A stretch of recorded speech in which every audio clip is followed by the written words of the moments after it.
Casi 80 días llevan en huelga de hambre un grupo de presos políticos mapuche y a casi nadie le importa.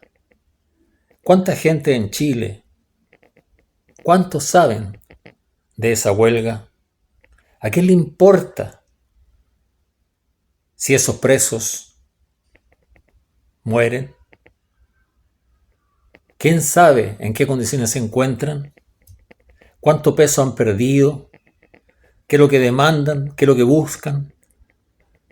¿Qué quieren? Ellos son parte de la resistencia mapuche, son parte de aquellos que luchan por su libertad, por su territorio, y hoy día están exponiendo parte importante de un territorio que quizás es el más complejo, que quizás es el más débil, o tal vez el más fuerte. Y ese territorio se llama su cuerpo. Están exponiendo su cuerpo por la libertad de todo un pueblo. Y hoy día necesitan de nuestra solidaridad, de nuestro apoyo.